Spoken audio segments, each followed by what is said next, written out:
Muy buenos días, amada iglesia. Damos gracias al Señor por esta nueva oportunidad, por darnos el privilegio nuevamente de tener la vida, de poder reunirnos aún en la distancia como lo hemos estado haciendo, para escuchar, para venir delante de su presencia en unidad como iglesia, a escuchar el consejo del Señor, la dirección de Él. Padre, damos gracias a ti, porque tú eres un Dios bueno, misericordioso, justo, Señor, y por tu grande amor hoy nos podemos deleitar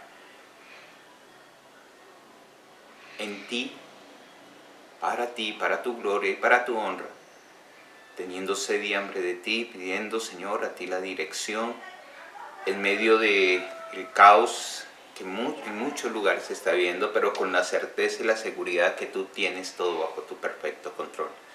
Gracias, Señor, porque aún tú utilizas estos medios para que podamos seguir en esa firmeza y unidad, Señor, que debemos de tener como iglesia, creciendo, y queremos glorificarte en esta mañana, pidiendo tu dirección, que seas tú hablando a nuestros corazones, a nuestras mentes, para que seamos cada día edificados en ti y podamos ser esos instrumentos útiles en tus manos.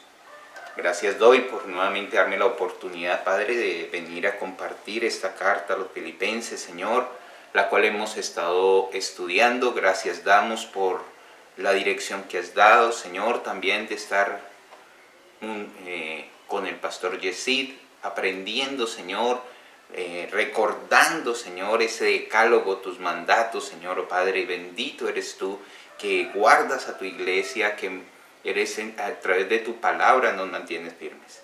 Por eso pedimos, Señor, que seas tú dirigiendo, Señor, este tiempo, pues todo lo queremos hacer para tu gloria y honra.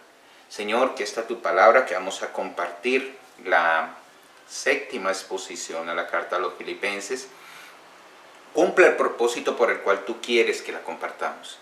Sabemos, Señor, que tu palabra redarguye, instruye, corrige, enseña, Señor, pero también anima, Señor, oh Padre, y tu palabra, Señor, es la que anhelamos cada vez más, Señor, y honrarte a ti, Señor, glorificarte a ti, hacer tu voluntad es nuestro mayor deseo.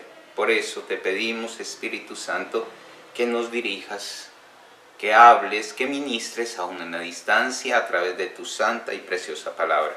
Te lo rogamos en el nombre de Cristo Jesús. Amén y amén. Bueno, mis hermanos, vamos a continuar con este estudio maravilloso de la carta a los Filipenses. Retomamos nuevamente lo último que estuvimos viendo. Ya acabamos el capítulo 1. La última parte que vimos fue del capítulo 1 del 27 al 30. Debemos de recordar que allí nos llevaba a través de lo que hemos venido compartiendo a una exhortación a los destinatarios, a los filipenses, ¿cierto? Sobre un evangelio claro y fiel. Esa claridad nos llevaba a mantenernos firmes y vivir como ciudadanos celestiales, como es digno del evangelio de Cristo. Recordemos que cuando estábamos viendo y profundizando, incluso compartimos hay un escrito sobre lo que ha venido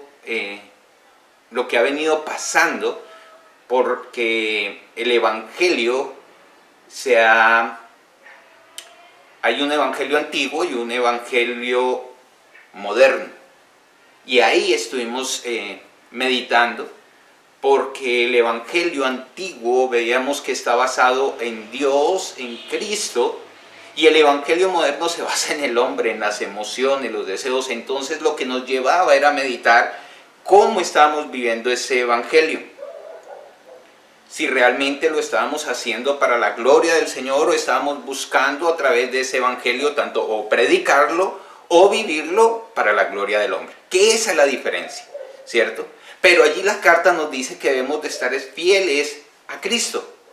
Esa fidelidad que debemos de tener muestra que van a haber circunstancias, y lo veíamos allí, que van a haber enemigos que se van a levantar contra esta verdad, contra el Evangelio del Señor.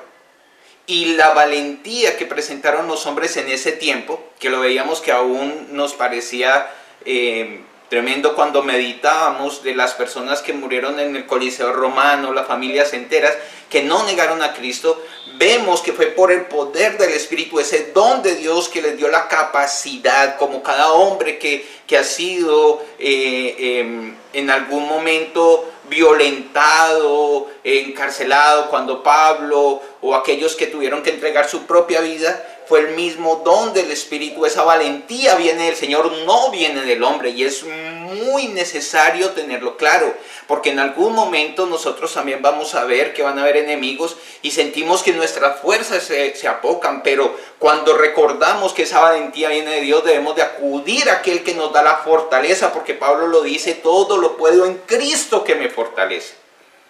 También veíamos que es un evangelio de honra. Ese evangelio debe de ser honrado, y allí en medio de ello meditábamos que es un privilegio el creer en Cristo. Y cuando hablamos de creer, vemos en obediencia, en la sabiduría que Dios da, la amplitud de su palabra que nos permite hoy profundizar y conocerle más a Él. Pero no solo tenemos el privilegio de creer, sino también el privilegio de sufrir por este evangelio. Y ahí es donde muchas veces claudicamos. Entonces, teniendo claro que hay un proceso en ello, veíamos cómo esta carta nos ha estado llevando, y vemos que todo el capítulo 1 es el preámbulo para lo que va a continuar diciendo. Recordemos que las cartas no venían divididas en capítulos, era una sola carta, ¿cierto? Entonces había una continuidad. Después, con el tiempo, fue que se dividió para empezar a dar como un orden según lo que vieron en el canon. Entonces, tengamos claro ello, y vamos entonces a empezar el capítulo segundo. Este capítulo segundo lo vamos a estudiar hoy desde el versículo 1 al versículo 4. Vamos a estar viendo un ejemplo de vida para la iglesia, es el título de este mensaje. Un ejemplo de vida para la iglesia. Dentro de ello vamos a ver 4 puntos. Un ejemplo de firmeza, un ejemplo de unidad, un ejemplo de unidad y un ejemplo de solicitud. El primero, nuevamente, un ejemplo de firmeza. El segundo es un ejemplo de unidad. El tercero, un ejemplo de humildad. Y el cuarto, un ejemplo de solicitud. Les invito entonces que vayamos, por favor, a la palabra del Señor. Vamos a estar leyendo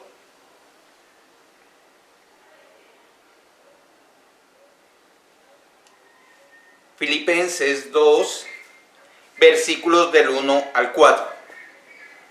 Dice la palabra del Señor: por tanto, si alguna consolación en Cristo, si algún consuelo de amor, si alguna comunión del Espíritu, si algún afecto entrañable, si alguna misericordia, completad mi gozo sintiendo lo mismo, teniendo el mismo amor, unánimes, sintiendo una misma cosa. Nada hagáis por contienda o por vanagloria, antes bien, con humildad, estimando cada uno a los demás como superiores a él mismo, no mirando cada uno por lo suyo propio, sino cada cual también por lo de los otros. ¡Wow! Maravilloso como Pablo continúa su carta a los filipenses en este capítulo 2. Y miremos ahora, estudiemos. Recuerde que estamos haciendo un estudio. Esto es una predicación expositiva, versículo por versículo, y procurando profundizar lo más que podamos, aunque eso siempre, la palabra es viva y vamos a poder seguir ampliando. Quisiéramos decir todo, pero por tiempo no podemos. Entonces tomamos lo que está allí más sustancial para que el Señor dirija en nuestras vidas. Entonces vemos, el capítulo 1 nos dice: por tanto, si alguna consolación en Cristo, si algún consuelo de amor, si alguna comunión del Espíritu, si algún afecto entrañable, si alguna misericordia. Vemos que Pablo en este nuevo capítulo trabaja una conjugación para anclar el capítulo anterior con este nuevo que empieza, porque era una sola carta. Entonces esa palabra por tanto hace una conexión al motivo, las acciones ya antes mencionadas. No podemos tener una carta dividida en diferentes mensajes, no, es un solo mensaje y allí está haciendo ese mensaje, está conectando con lo anterior. Mira también las causas que antes ha dicho. A eso lleva ese por tanto. Es una manifestación, es una expresión de qué? De reflexión. Cuando escuchamos esta palabra, por tanto, me lleva a meditar de qué me está hablando, qué me está llevando, y eso es lo que quiere hacer Pablo allí. Nos pone a mirar y a recordar lo que ya vimos del versículo anterior, que nos ha venido hablando en todo el capítulo de la manera como Dios ha obrado en nuestras vidas, sabiendo que Él fue el que inició la buena obra y que la concluirá, que debemos de estar unidos en el Evangelio, que debemos de mantener firmes aún en medio de las diferentes dificultades que se presentan. Pablo mostraba cómo ha tenido que sufrir por el Evangelio, pero también cuánto se goza en él. Entonces no perdamos de vista lo que ya hemos estado aprendiendo. Vemos y continúa la palabra diciendo, este versículo continúa con esa palabra sí, por tanto sí. Este sí es traducido de la cláusula condicional de primera clase en el griego, la cual expresa ¿qué? Certeza. Así en este pasaje el vocablo sí se puede traducir puesto que. Ahora diríamos más o menos algo así. Por tanto, puesto que hay algún consuelo. ¡Wow! Entonces nos lleva, si es cierto lo que hemos estado expresando, puesto por ello, ¿cierto? Esto nos lleva a que Pablo expone aquí realidades, no asuntos cuestionables. Es algo que ya debe estar en nosotros, es algo que debe ser real, es algo que debemos de estar meditando si estamos llevando a cabo. Nos lleva a esa examinación. Por eso dice, si hay ¿alguna qué, Pablo? Consolación. Esta palabra consolación viene del griego paraklesis y quiere decir confortar, ánimo, ayuda, estímulo, súplica. ¡Wow! Entonces allí nos recordamos cuando leemos esta parte lo que Pablo dijo, lo que Pablo expresa, lo que Pablo viene haciendo, el testimonio que Pablo presentó cuando veíamos que aún los soldados que estaban allí veían en Pablo en medio de las dificultades siempre esa firmeza, pero también continúa el versículo diciendo que esa firmeza que hay allí debe estar en algo o en alguien, y dice, por eso utiliza la palabra en, que nos muestra, es un indicativo de un lugar o en quién. En este caso el versículo nos dice en Cristo. Entonces el consuelo que Pablo dice allí no debe ser un consuelo en nosotros, en el hombre, en las circunstancias. No, es en Cristo este consuelo, esto que nos está llevando, que Pablo expresa aquí y que Pablo nos lo dijo antes en Filipenses 1:21. Filipenses 1:21, recordemos que nos dice, porque para mí el vivir es Cristo. Tiene una firmeza de en quién está, a quién le pertenece, y dice, y el morir es ganancia. Sí, hay una expresión de que el morir no es pérdida para él, sino que va a ser una ganancia porque va a poder estar con aquel en quien él cree, y eso lo vimos ya. Pero esa misma firmeza, ese consuelo no lo pone Pablo en las circunstancias, sino lo pone realmente en su esperanza, en su Señor, en su Salvador, en su roca. Es impactante cómo allí nos retoma nuevamente nuestra mente y la lleva a que mantengamos en esa firmeza. Por eso es ser ese ejemplo de firmeza. Miremos ahora lo que nos habla 2 Corintios 1, versículos de 4 al 7. Habla de que el Señor, el cual nos consuela en todas nuestras tribulaciones, para que podamos también nosotros consolar a los que están en cualquier tribulación, por medio de la consolación con que nosotros somos consolados por Dios. Allí nuevamente nos muestra que ese consuelo es en Dios, porque de la manera que abunda en nosotros las aflicciones de Cristo, así abunda también por el mismo Cristo nuestra consolación. ¿Quién es nuestro consolador en medio de las tribulaciones, de las circunstancias? Nuestro Señor Jesucristo. Si estamos en Él, si nuestro consuelo, nuestro ser está en Cristo, Él es nuestro consolador. Y ello nos da la oportunidad también de ser útiles, de consolar a otros, según lo que nos muestra allí.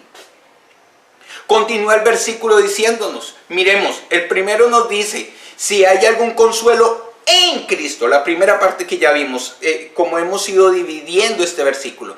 En lo siguiente que nos dice, si algún consuelo de amor. ¡Wow! Ya no es en, sino de amor.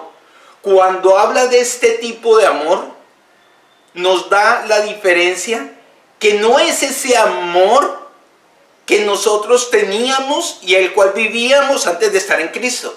Porque ese amor que nosotros teníamos no era un amor sano, era un amor condicional, era un amor manipulador, egoísta.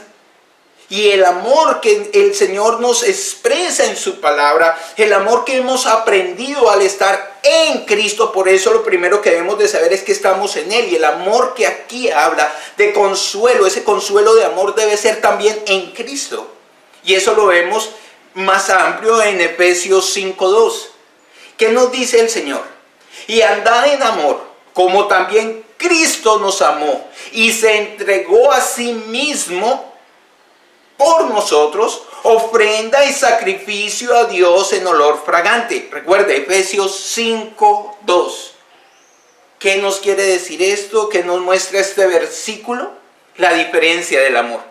Si nosotros miramos el amor que nosotros vivíamos antes sin estar en Cristo, sin ser nuestro consolador Cristo, si nosotros vivíamos en nuestros gustos y deseos, no era este tipo de amor, porque el amor que nos muestra Cristo es de entrega, porque Él se entregó a sí mismo, es benigno, es de esa entrega que trae bienestar a otros.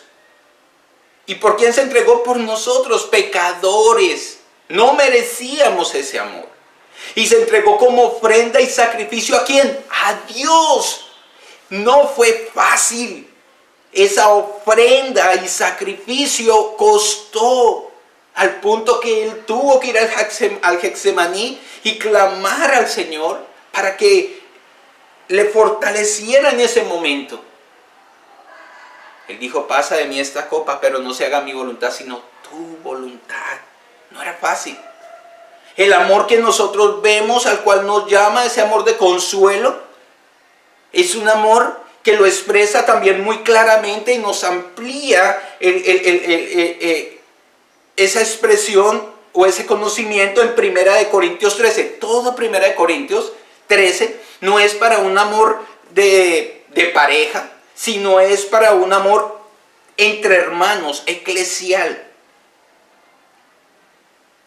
Miremos desde el versículo 4 al versículo 7 y veamos cómo es coherente con el que acabamos de ver y lo que el Señor nos expresa. Dice la palabra, 1 Corintios 13, versículos del 4 al 7.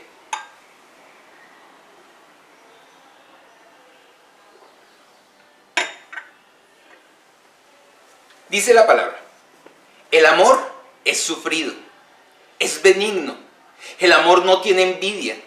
El amor no es jactancioso, no se envanece, no hace nada indebido, no busca lo suyo, no se irrita, no guarda rencor, no se goza en la injusticia, mas se goza de la verdad.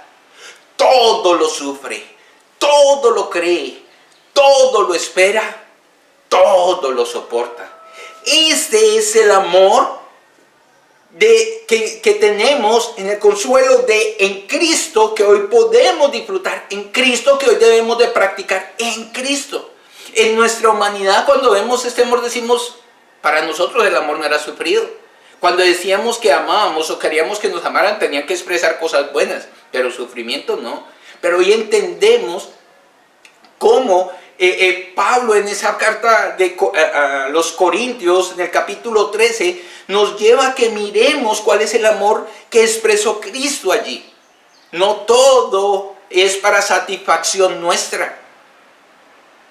No. Habrán cosas en medio de lo que nosotros vivimos que nos incomodan. El Señor dice que toda reprensión nos molesta, pero que resulta siendo de buen fruto. El Padre que ama es el que corrige y está expresando amor. ¿Y eso qué? Trae dolor. Ese amor no trae envidia. No es jactancioso, no se irrita. Entonces ese amor que debe de estarse manifestando cuando ya estamos en Cristo. Debe haber una transformación de vida en expresión también hacia los demás. Después continúa diciendo, si alguna comunión del Espíritu. Wow. Es bien interesante porque hemos visto esta comunión del Espíritu, pero gracias al Señor, leyendo un libro, se llama El Espíritu Santo de Palmer, dice de esta manera: es importante advertir que este enlace que el Espíritu crea no es simplemente una unión de sentimientos. Esta unión no es unión de sentimientos. No es simplemente un asunto de amor por los otros miembros. Eso ya es diferente cuando decimos unidos en el Espíritu. O aprecio por los mismos. No es una unidad mental. Ojo, la unión con el Espíritu Santo no es una unidad mental. Hay una unión mística. Wow. Miremos qué quiere decir esa palabra mística. Viene del griego meillín, que quiere decir cerrado, cercano o misterioso. Designa un tipo de experiencia muy difícil de alcanzar, en que se llega al grado máximo de una unión del alma humana a lo sagrado durante la existencia terrenal. Es esa unión que hace el Señor, que no es en nuestra capacidad, sino que es esa unión que hace Él de una manera interna, de una manera mística, ¿cierto? Con el Espíritu. Con el Espíritu que mora en los creyentes, no con todos. Esa unión ya es con los que están ya escogidos, apartados y son creyentes, la cual evidentemente establece una conexión tan real que en muchas partes Pablo hace diferentes analogías sobre ellos. En una de esas habla de la unidad como el cuerpo, o también lo habla como un edificio, una construcción.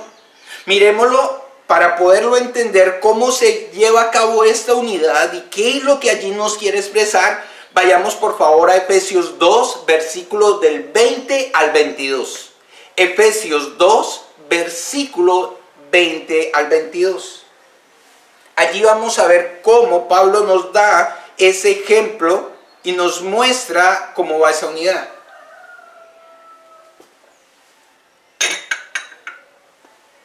Dice la palabra del Señor. Versículo 20. Edificado sobre el fundamento de los apóstoles y profetas, siendo la piedra del ángulo Jesucristo mismo, en quien todo el edificio, bien coordinado, va creciendo para ser un templo santo en el Señor, en quien vosotros también sois juntamente edificados para morada de Dios en el Espíritu. Wow, si ve esa unidad, si vemos allí esa unidad dice que nos va llevando a tener un crecimiento y es Cristo el centro. Siendo Cristo el centro y el fundamento de los apóstoles y profetas, que fue la continuidad de lo que Cristo enseñó, de lo que Dios expresó allí bajo su voluntad, vamos creciendo como ese edificio coordinado. Dios es un Dios de orden, para que seamos ese templo santo en el Señor. En el Señor. Y dice que también vosotros también sois juntamente edificados para morada de ¿quién? ¿De quién? De Dios en el Espíritu. Dios mora en nosotros porque el Espíritu está en nosotros. Y si está el Espíritu, está Cristo y está Dios, está la plenitud en nosotros. ¡Wow! Es maravilloso. Por eso debemos de estar viendo que esa unidad no es solo mental, de amor, de emociones. No, es verdadera, es mística, es interior, es una obra. Después de esa regeneración que hace el Espíritu en nosotros, del llamado de Dios nos pone en las manos de su Hijo, empieza a ver esa transformación en nosotros, pero también nos está reedificando, nos está haciendo. Y estamos en esa unidad. Continúa expresando el versículo. Si algún afecto entrañable. Ahora, para poder ver, tenemos que saber qué es afecto. Es expresado apego y calidez hacia los hermanos de la congregación. Es una expresión entrañable o del mismo interior. O sea, no es simplemente un afecto de la palmadita, no, es un afecto verdadero que viene en su interior. Pablo en Filipenses 1, versículo 18, recordemos que lo dijo. ¿Cómo lo expresó Pablo? Porque Dios me es testigo de cómo os amo a vosotros con el entrañable amor de Jesucristo. Mire esa palabra entrañable. Ese amor no debe ser solo momentáneo, sino que realmente debe de salir dentro de nosotros. Y por eso dice, si algún afecto entrañable, o sea, vemos un proceso que si yo estoy en Cristo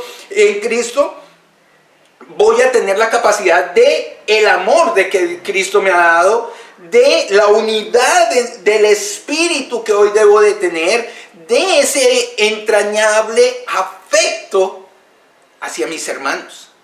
Ese afecto hacia lo que existe, porque aún la naturaleza es creación de Dios y debo de cuidarla, debo de proteger hasta donde me sea posible lo que tenga en mi capacidad de hacer. Eso nos lleva al Señor a que meditemos.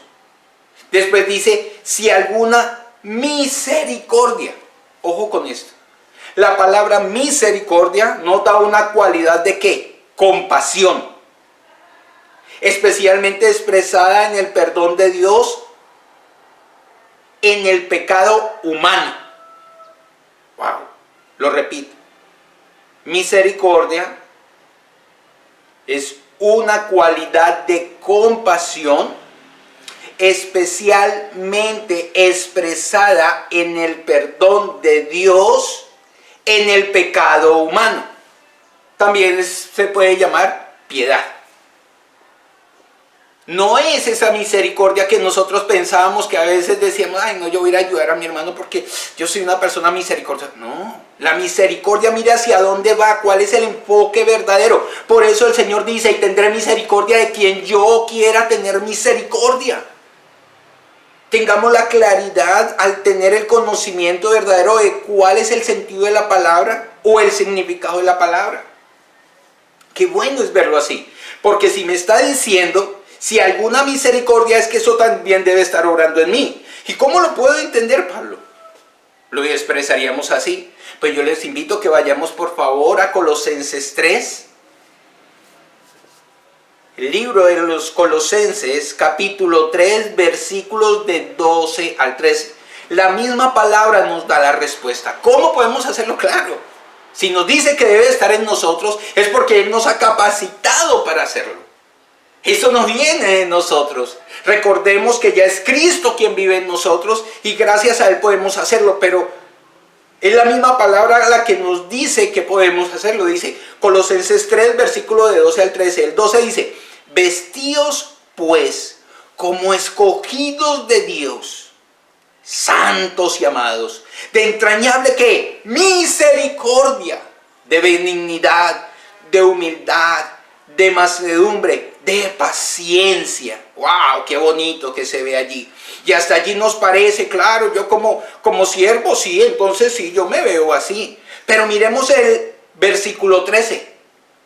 Soportados unos a otros y perdonándoos unos a otros si alguno tuviere queja contra otro. ¡Wow! Allí también podemos decir lo mismo. Es fácil decir, no, es que yo me he visto, pero lo practico. Lo que está diciendo allí es que si yo estoy vestido así, debo de tener ya en mí el anhelo, el deseo, debe de estar, ¿de qué? De soportar a mis hermanos, perdonar a mis hermanos si mi hermano ha hecho algo contra mí. ¿Por qué? ¿Qué continúa diciendo? De la manera que Cristo os perdonó, así también hacerlo vosotros. No deja que si usted quiere, no, es que debemos de hacerlo.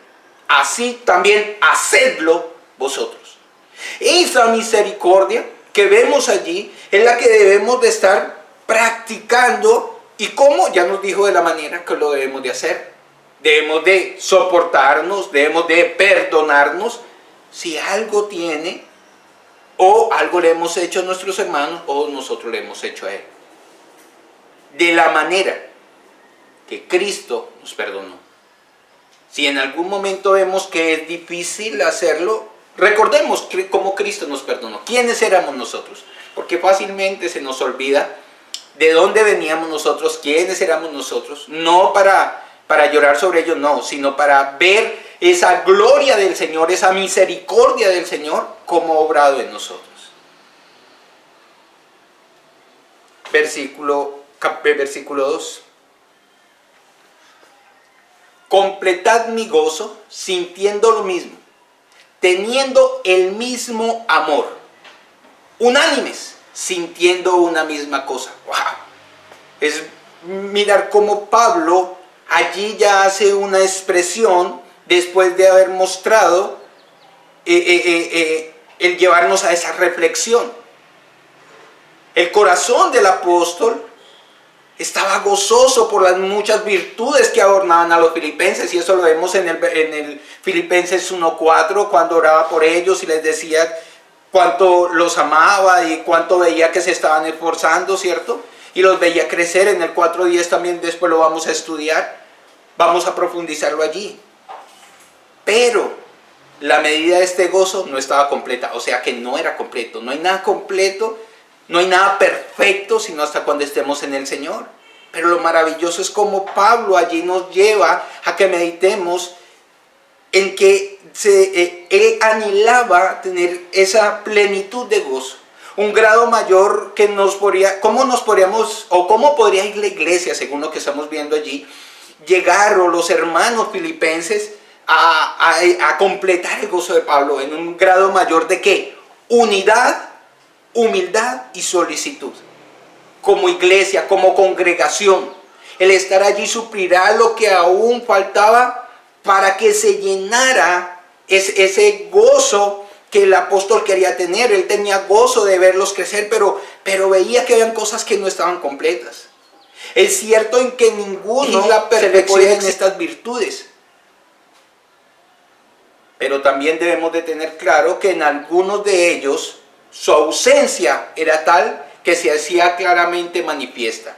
Pablo, a través de lo que él escuchaba, de lo que a él le compartían, de lo que estaba pasando en la iglesia de los filipenses, veía que en algunos hermanos habían unos faltantes, y lo dice ahí mismo en Filipenses 4, versículo 2, donde él dice: ruego a Evodia y a Síntique que sean de un mismo sentir en el Señor. Si dice que sean de un mismo sentir, entonces que había en ellos no unidad, no humildad, no solicitud, sino había división. Esta era la gran preocupación que tenía el apóstol. Su principal anhelo no simplemente era que él tuviera esa libertad de la cárcel, sino ver que aquellas personas con las cuales ha compartido, con los filipenses, exactamente porque esa carta está llevada a ellos, verdaderamente pudieran vivir lo que él les había compartido, él les había enseñado, que tuvieran esa unidad de amor. Hay hermosos cuando dice hermanos, Pablo le llama hermanos, y veíamos que cuando hace esto reconoce que son del mismo Padre, hay esa unidad. Y esto lo debemos de tener claro siempre. Continúa este pasaje diciendo, sintiendo lo mismo, teniendo el mismo amor. Mire cómo lleva esa unidad, sintiendo lo mismo. No puedo sentir con una persona que no esté unida. Teniendo el mismo amor, unánimes, sintiendo una misma cosa.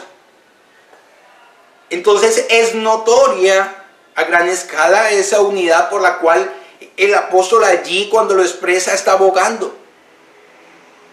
Vemos el contexto, según el contexto es claramente la naturaleza de esta unidad es espiritual. Esa unidad es de disposición, debemos de disponernos de hacer. Por eso preguntó si hay en nosotros, si realmente estamos consolados o estamos firmes en ¿quién? En Cristo. Si tenemos el amor de Cristo, la unidad en el Espíritu.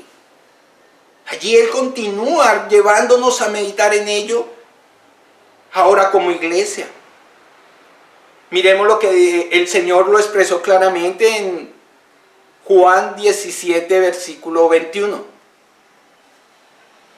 ¿Qué dijo el Señor? ¿Cómo lo expresa también allí el Señor? Orando por sus discípulos en Juan 17, versículo 21. El Señor ora así: para que todos sean uno, como tú, oh Padre, en mí y yo en ti. Que también ellos sean uno en nosotros, para que el mundo crea que tú me enviaste. Wow.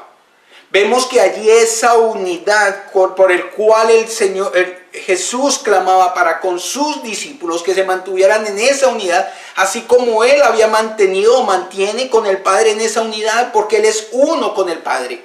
Que asimismo nosotros en esa unidad de fe, en esa unidad en el Espíritu, debemos de estar como familia. ¿Para qué? Para que el mundo vea, para que testifiquemos, aquí en este momento decía el Señor, para que el mundo vea y crea que tú me enviaste. Es una actitud que está en nuestra mente, una disposición interna y es básica. Nosotros no podemos solo mantener una unidad externa, porque podemos venir a una iglesia y estar congregados, pero no estar juntos, pero no estar unidos. Esta es una actitud fundamental. Esta actitud fundamental se manifestará por sí sola, teniendo ¿qué? El mismo amor. Si tenemos ese mismo amor, esa unidad va a llegar. Y ese amor es por Cristo. Ese amor es por Dios en Cristo. Ese amor es el amor que acabamos de ver, que no es jactancioso, no busca lo suyo, no es envidioso. Es ese amor que debemos de tener. Y por consiguiente es ese amor hacia los hermanos. Es en Cristo, pero hacia los hermanos. Continúa el versículo diciendo, y dedicándose también a las mismas cosas. O sea, debe haber concordancia, armonía. Primera de Corintios 1:10, y ruego que vayamos allí. Primera de Corintios 1:10, dice Pablo: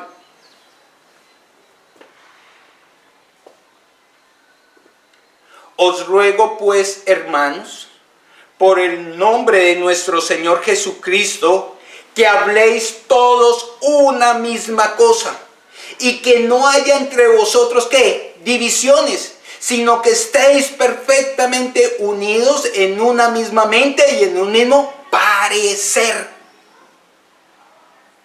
¿A quién le hablaba Pablo en ese momento? A los hermanos. ¿En nombre de quién le hablaba? De Jesucristo. ¿Y qué les decía? Que hablen todos una misma cosa. Estar en esa unidad, en esa armonía, en esa concordancia. Que no haya entre vosotros divisiones, sino que estemos unidos en una misma mente y en un mismo parecer. Meditemos si nosotros estamos en esa verdadera unidad. Versículo 3. Continúa diciendo Pablo. Nada hagáis por contienda o vanagloria. Antes bien, con humildad, estimando cada uno a los otros o a los demás como superior a él mismo. Estimando cada uno a los demás como superior a él mismo. ¿Qué podemos ver aquí? Que Pablo nos dice en este pasaje dos acciones que no debemos de hacer. La primera de ellas, hacer algo por contienda. La palabra contienda viene del griego eriteia, que quiere decir competición o rivalidad. Esto no es sano. El evangelio no es para competir los unos para con los otros, ni tener rivalidad de los unos para con los otros. Vimos el capítulo anterior que se van a levantar enemigos, pero los enemigos que muchas veces habían estado adentro, que dijeron que eran de los nuestros, que estuvieron con nosotros, pero no eran de nosotros, salen y de una manera no sana, empiezan a competir para colocar ellos sus pareceres, no lo que dice la palabra. Por eso dice, guardaos, Pablo también nos dice, de los perros. Porque van a haber personas que van a querer, y lo hemos visto cuando leemos la palabra, que siempre, desde el Génesis hasta el Apocalipsis, ha estado allí el engañador, que trae ¿qué?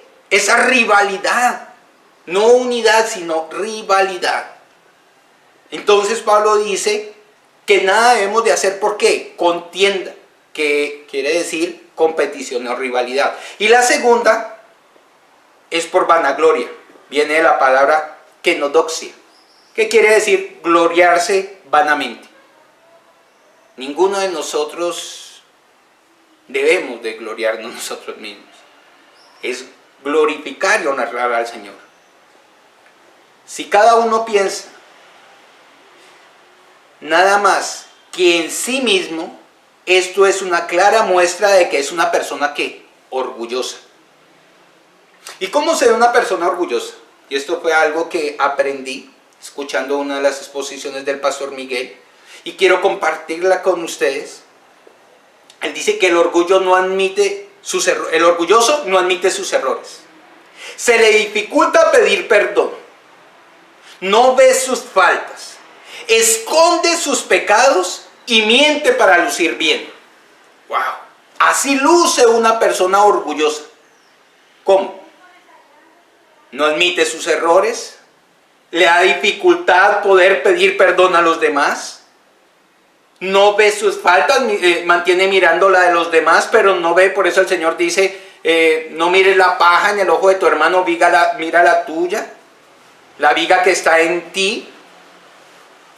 Otra cosa que hace el orgulloso es que se esconde de su pecado y miente para lucir bien. Esto lo que hace es obstaculizar el arrepentimiento. Nosotros hoy en día, nuestro deber es mantener en ese arrepentimiento porque nosotros pecamos. Y cuando nosotros no tenemos ese arrepentimiento, debemos de tener cuidado y de mirar si es que estamos siendo orgullosos. Ahora, y hay un comentario sobre el orgullo. Alguien personificó el orgullo y lo escribe así: mi nombre es orgullo, soy un engañador. Te engaño acerca de tu destino dado por Dios, porque tú exiges tu propia forma y tu propio camino. Te engaño acerca de tu contentamiento, porque tú mereces algo mejor que lo que tienes. Te engaño en relación al conocimiento, porque ya tú lo conoces todo. Te engaño con relación a tu sanación, porque tú estás lleno de mí, de orgullo, como para querer perdonar. Te engaño con relación a la santidad, porque rehúsas admitir cuando estás equivocado. Te engaño con relación a la visión, porque tú prefieres mirarte a ti mismo a través del espejo en vez de mirar a través de la ventana para ver lo que Dios te tiene. Te engaño en relación con lo que es una amistad genuina, porque nadie va a conocer quién verdaderamente eres tú. Te engaño con relación al amor, porque el romance real demanda sacrificio y no un acto de complacencia. Te engaño con relación de la grandeza en los cielos, porque te rehúsas lavar los pies de los otros. Te engaño con relación de la gloria de Dios, porque te convencí de buscar la tuya propia. Y el final dice, mi nombre es orgullo. Yo soy un engañador, te caigo bien, porque tú piensas que yo siempre quiero lo mejor para ti. No es cierto. Yo estoy buscando que seas un estúpido. Dios tiene tanto para ti, yo lo admito, pero no te preocupes. Si te quedas conmigo, nunca lo sabrás. El orgullo te hace creer que buscas el bien, pero el orgullo te hace creer que buscas el bien del yo, que es lo mejor, pero en verdad lleva a la esclavitud y a la destrucción. ¡Wow! Cuando escuchaba, cuando miraba esto, realmente lo pone a uno a meditar muchas cosas. Porque lo que anteriormente vimos de esa rivalidad, de esa contienda, es de corazones orgullosos. Pero el Señor en Mateo 23:12 que nos dice, porque el que se enaltece será humillado, y el que se humilla será enaltecido. Por eso Pablo dice que no debemos detener estas acciones. Esto no edifica, esto no ayuda, esto daña, como lo vimos. Continuando el versículo, Pablo dice, antes bien con humildad. ¡Wow! Estimando cada uno de los demás como superior a sí mismo. Vemos cómo después de hablar a los filipenses qué no hacer, les anima por el contrario que obren con humildad. Esta palabra humildad viene del griego tapeinofrosune, que quiere decir modestia, ojo con esto, de mente y de conducta. Esto trae referencia a una humildad genuina. Entonces hay una humildad que es genuina y otra que no es genuina. Cuando nosotros hablábamos de humildad, muchas veces veíamos personas que por su vestir modesto era humilde, que por su casita modesta era humilde, por su hablar. No, este tipo de humildad no es.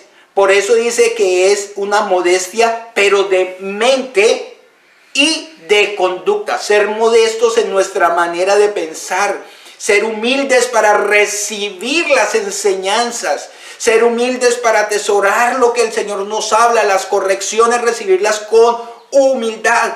Y de esa manera, esa humildad se va a ver expresada en que en mi conducta. Esa es la humildad genuina. Una definición dada por un filósofo alemán, Dries von Hildebrand, no sé pronunciar muy bien, pero más o menos así, fue la humildad como el hábito de vivir en la verdad. Bueno, ¿y cómo podemos expresar esto?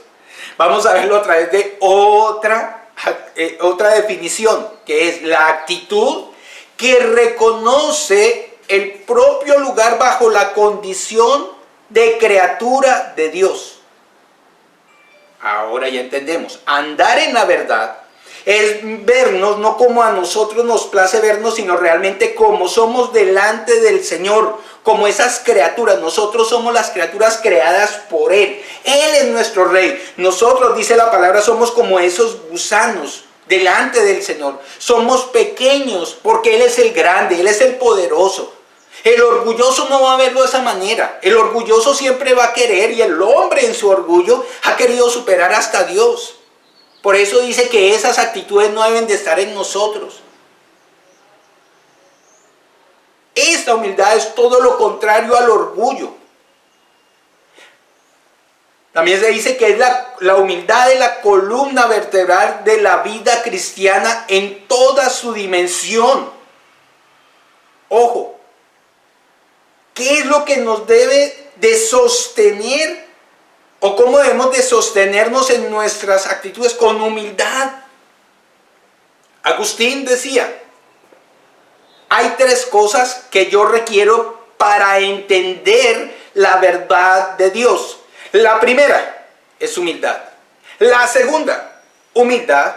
Y la tercera, humildad. No hay otra manera de conocer apropiadamente a Dios en ausencia de humildad. El Señor lo dijo, Mateo 11, 29. Mateo 11, versículo 29. Dice la palabra, llevad mi yugo sobre vosotros y aprended de mí, dijo él, que soy manso y humilde de corazón, y hallaréis descanso para vuestras almas. Esa humildad la tenemos o la debemos de aprender del Señor, de Él, que es manso y humilde de corazón. ¡Wow! ¡Qué grande referencia! Por eso cuando la gracia cambia el corazón, la sumisión o obediencia por temor se convierte en sumisión o obediencia por amor. Y nace la verdadera humildad. Yo empiezo a obedecer al Señor, no porque si le desobedezco me va a venir este mal. No, yo le obedezco al Señor porque le amo. El Señor dice, el que me ama cumple mis mandamientos, me obedece. Por eso como iglesia hemos visto la importancia de recordar ese decálogo, de aprenderlo, no solo de verlo, porque cuando lo vemos, lo estudiamos y pasamos de largo, pero no meditamos en ello. ¿Cómo yo voy a poder realmente cumplir, obedecer al Señor si no tengo la claridad del conocimiento? Y son muchos mandamientos, pero allí en esos 10 se concentra el sentir del Señor, y debemos de obedecer los otros, pero debe ser de esa manera, con humildad. Para Pablo, esta virtud está asociada con la ternura de corazón, bondad, mansedumbre y longanimidad.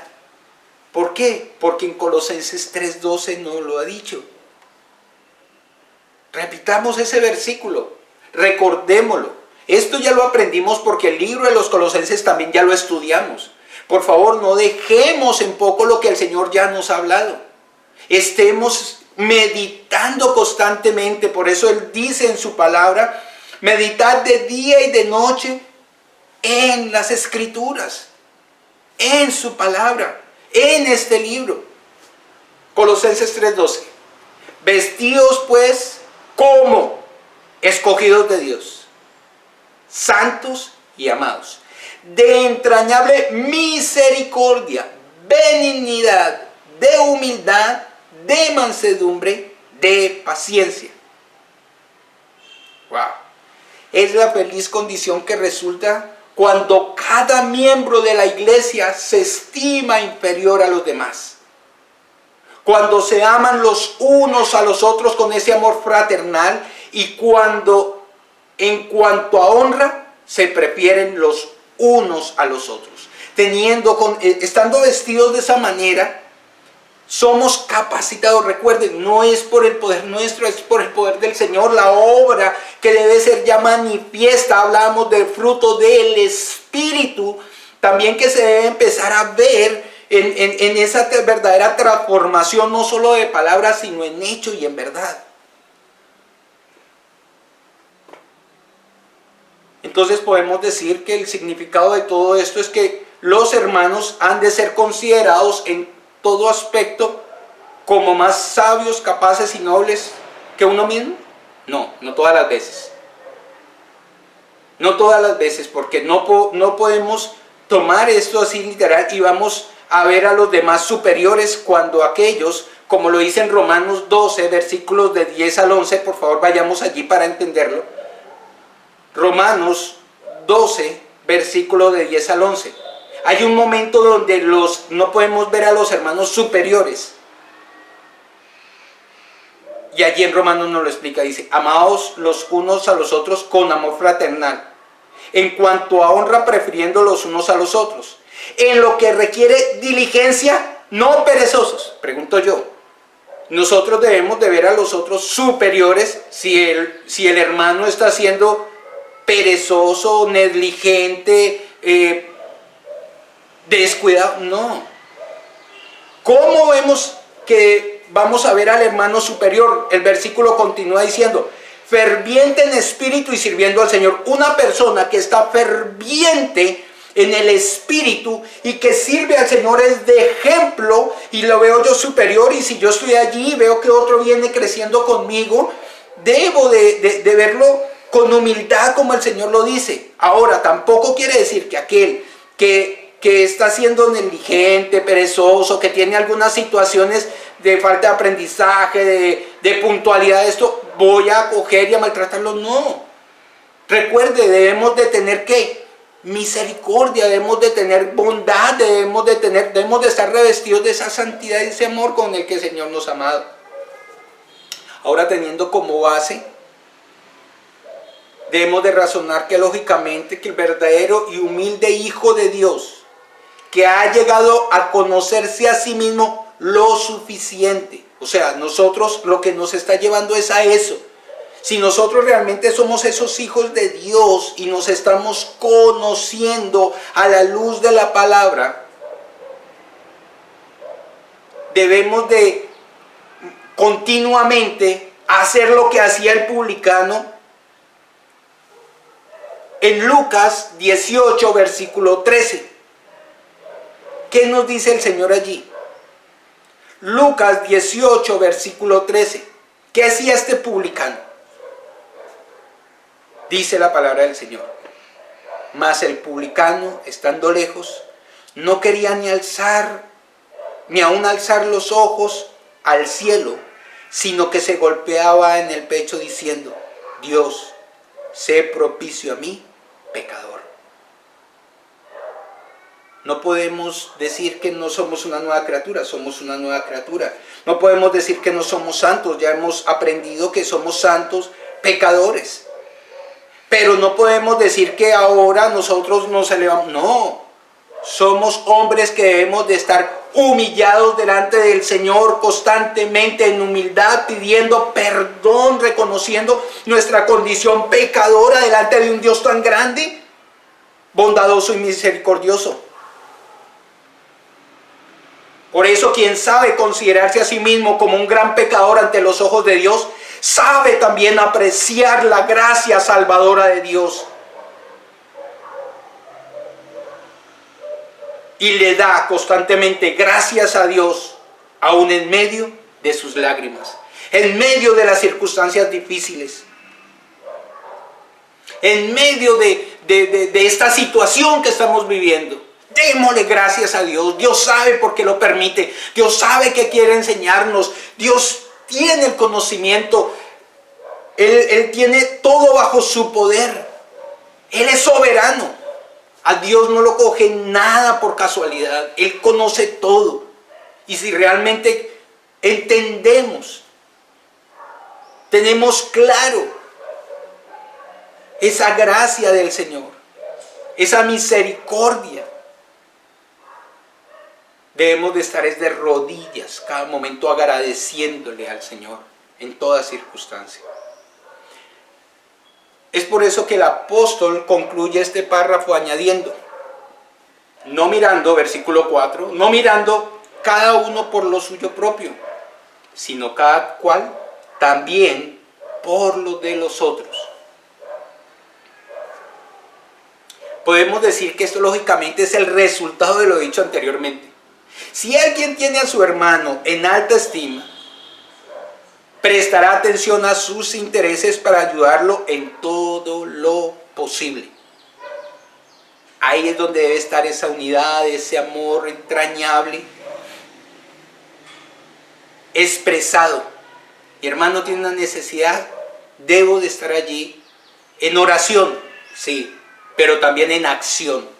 no solo de mente, sino en acción. No solo del interior, sino también en acción. Esto implica ciertamente que el creyente debe velar también por sus propios intereses. Esto es clarificando que nosotros no podemos descuidar nuestras responsabilidades por querer mostrarnos bondadoso con mi hermano. No, debemos de cumplir juntas cosas. Tanto velar por mis responsabilidades como también estar atento de las necesidades de mi hermano. Y recordemos que debemos de obedecer ese mandamiento que el Señor dejó allí escrito en Mateo 19:19, cuando el joven rico le dice que qué ha de ser para heredar la vida eterna. Y él le da unos mandamientos y el versículo 19 dice: honra a tu padre y a tu madre, y amarás a tu prójimo como a ti mismo. Este es un mandamiento que resalta en toda su fuerza cuando ese prójimo es su hermano en Cristo. Ojo, tenemos una hermandad familiar, pero ahora tenemos una hermandad espiritual. Muchos hemos tenido la oportunidad de compartir ambas figuras de hermandad.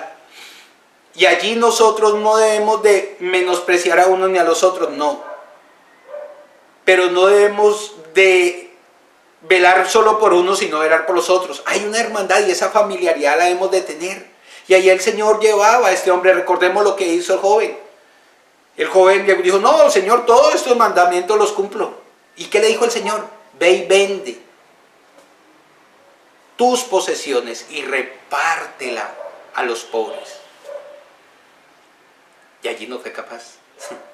Y allí se hizo a un lado, porque era un hombre muy rico, dice la palabra. Por favor, vayamos a Gálatas 6, versículo 10. Gálatas 6, versículo 10. Dice: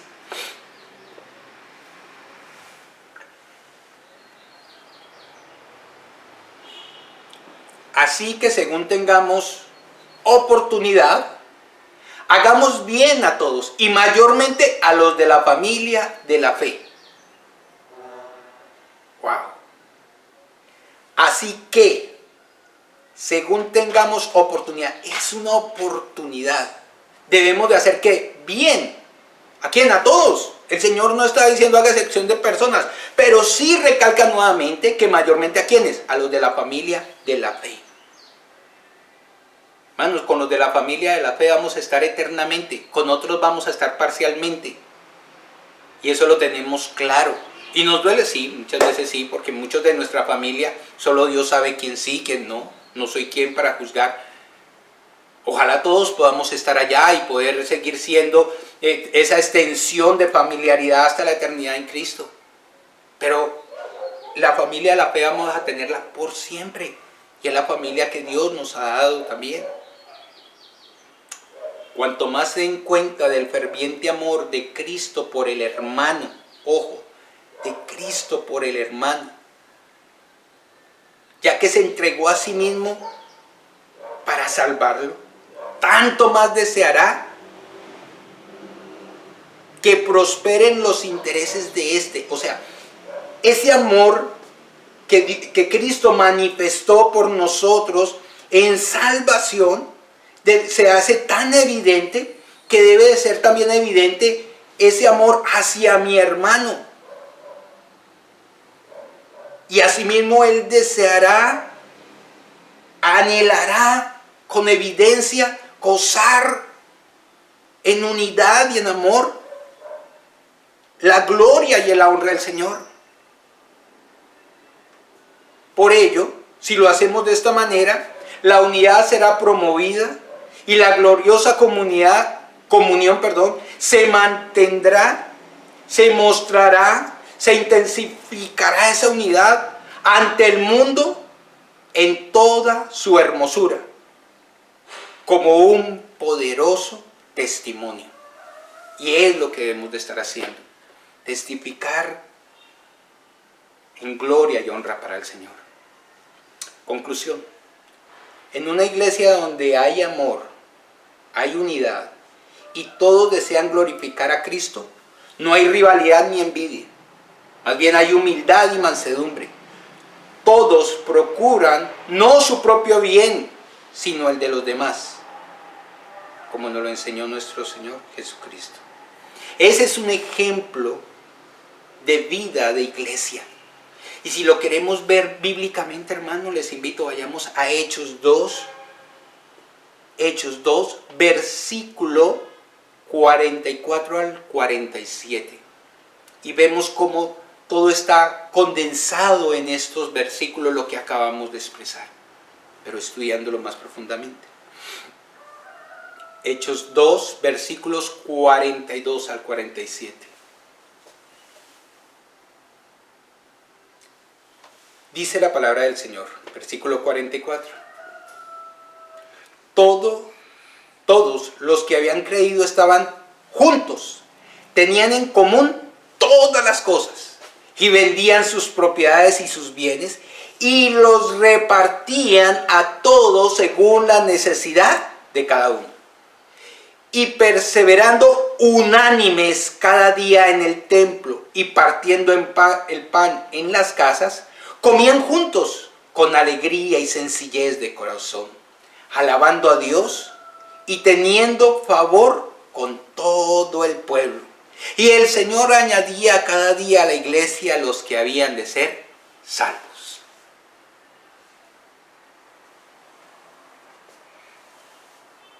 Preciosa es tu palabra, Señor. Ella habla por sí sola, Padre. Gracias te damos. Señor, que esta tu iglesia, siervos de la palabra, y las iglesias, los hermanos que están en las diferentes congregaciones, que están escuchando, y aquellas personas, Señor, que por primera vez escuchan este mensaje. Señor, que se despierte el verdadero deseo de ser tu hijo, de creer en ti, Señor. Es una obra regeneradora del Espíritu, es la obra de salvación tuya, Dios, porque tú eres el que los trae y los añade a tu iglesia. Pero gran testimonio tenemos que dar a aquellos, Señor, a los cuales tú has llamado, a los cuales tú has vestido de tu gracia, de tu amor, de tu bondad, a los cuales tú has transformado, Señor. Qué bueno es cada mañana darte gloria y honra, Señor, en mi intimidad. Pero cuál maravilloso es cuando lo hacemos y testificamos, Señor, cuando salimos, Señor. Y los que están alrededor nuestro pueden ver, Señor, ese testimonio verdadero que debe haber en un hijo tuyo. Porque esto que acabamos de ver, Señor, lo que nos acabas de ministrar a nuestros corazones, nos lleva a recapacitar, como nos lo has venido hablando, cuál es verdaderamente esa comunión contigo, Señor, que debe de expresarse no solo cuando nos reunimos como iglesia, sino siendo iglesia donde vayamos, para que otros anhelen conocerte a ti. Y tú añadirás, Señor, a tu iglesia los que han de ser salvos. Clamamos por ellos, Señor. Gracias por los que has traído, Señor, y gracias por los que traerás. Rogamos, Señor, también y presentamos las familias de cada uno de los miembros de la iglesia por los cuales oran, Señor. Tú eres el único que con lazos de amor los puedes traer, si a ti te place, y unirlos a tu iglesia, porque tú eres el Salvador. La salvación es del Señor, no es nuestra. Pero nuestra está la responsabilidad de anunciar tus verdades, Señor. Nuestra está, Señor, la responsabilidad de testificar como una iglesia verdadera, como un cuerpo, como una familia, como tú quieres que seamos, siendo tú el centro, Señor, oh Padre Celestial, la piedra angular, Padre. Y la gloria y la honra son solo para ti, Señor. Que con amor, que con humildad, que con mansedumbre, Señor, procuremos siempre glorificar, Señor, tu nombre y ayudar al necesitado como tú lo dices que debemos de hacerlo, Padre. Bendito eres tú, Señor, que hablas, que redarguyes, que instruyes, que corriges, que diriges tu iglesia, pues es tu iglesia. Gracias damos, Señor. Gracias damos por esta tu palabra. Gracias damos, Señor, porque No merecíamos, Señor, tanto amor como el que tú nos has dado, Señor. Gracias damos por mostrarnos la verdad, quiénes somos delante de ti, Señor. Somos tus hijos, pero ante un Dios tan grandioso, maravilloso, poderoso, majestuoso. Somos, como lo dice tu palabra, esos gusanos, Señor, pequeños. Guárdanos, Señor, del orgullo. Guárdanos de la vanagloria, de las contiendas, de las rivalidades. Y que el amor y la unidad realmente estén como iglesia para tu gloria y honra. Bendito eres tú. Gracias, Señor, porque tú eres el dueño y Señor de esta tu iglesia. Pero tú lo has dicho en tu palabra, bendito Rey, que tú amas al dador alegre. A esta hora queremos agradecerte, Señor, por los diezmos y las ofrendas que tu pueblo trae, Señor, a tu iglesia, para que ella se sostenga, Señor. Gracias damos, Señor, por aquellos hombres y mujeres, Señor, fieles a ti. Gracias por el que ha traído, Señor, y damos gracias, Señor, y rogamos por aquel que no ha podido. Que en su corazón está el deseo, Señor, pero las circunstancias no se lo han permitido, Señor. Solo tú sabes cuál es la condición de cada uno. Por ello rogamos, Padre, para que tú les bendigas al Señor. Tú eres el que abre puertas, Señor, tú eres el que cierra puertas. Todo lo que podemos hacer, Señor, es gracias a que tú lo colocas en nosotros. Tú das los dones, los talentos, Señor. Todo viene de ti. Dependemos de ti. Por eso nos dice tu palabra, Señor, que sin ti nada somos y lejos de ti nada podemos hacer. Pero hay una responsabilidad en nosotros. El cumplir con diligencia lo que debemos de hacer. Que eso haya en cada corazón para manifestarte también el amor, Señor. La reverencia a ti, Señor. Y ser esos instrumentos útiles en tus manos, Señor. Tú eres fiel. El vestir, el alimento no nos ha faltado, Señor. El lugar donde descansar, Señor, tú lo has provisto.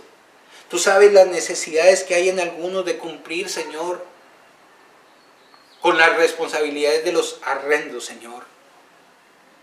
Con las responsabilidades de las cuotas, todo lo ponemos en tus manos, Señor, y rogamos, Padre Santo, que tú dirijas, Señor, de estrategias ante las dificultades que se presentan para poder recaudar, Señor, lo necesario, Padre Celestial, en cada uno de los hogares. Bendito eres tú, Señor. Gracias, porque es a ti que acudimos, sabiendo que tú nos has dicho, Señor, que presentemos delante de ti todas nuestras peticiones con acciones de ruego. Y aquí las ponemos delante de ti. Damos gracias, Señor, porque has guardado, Señor, en salud también a nuestros hermanos, nuestras vidas, Señor. Y rogamos por aquellos que están enfermos. Rogamos para que en medio de ellos, Señor, Padre, tú te manifiestes conforme sea tu voluntad, pues sabemos que tu voluntad es buena, agradable y perfecta. Rogamos para que nos mantengamos firmes viéndote a ti, Señor, y no las circunstancias, Señor. Y aún en medio, como lo estudiábamos, Señor, de las lágrimas, te demos gloria y honra, Señor, porque todo ayuda para bien a aquellos que te amamos. Gracias por esta nueva semana, Señor, que vamos a empezar. Pedimos tu dirección, Señor. Danos sabiduría, Señor, entendimiento, guárdanos de caer en la tentación y líbranos del mal. Padre, que a través de tu Santo Espíritu, Señor, en la comunión, en oración, Señor, y en la dirección de tu palabra, Señor, tengamos la sabiduría necesaria para enfrentar lo que esta semana vamos a tener, Señor. Porque sabemos que cuando tú nos diriges, Señor, Padre, estaremos en la verdad. Que todo lo hagamos para tu gloria y honra. Pedimos la bendición del Padre, del Hijo y del Espíritu Santo, para que guarde, Señor, a tu iglesia en el nombre de Cristo Jesús. Amén y amén.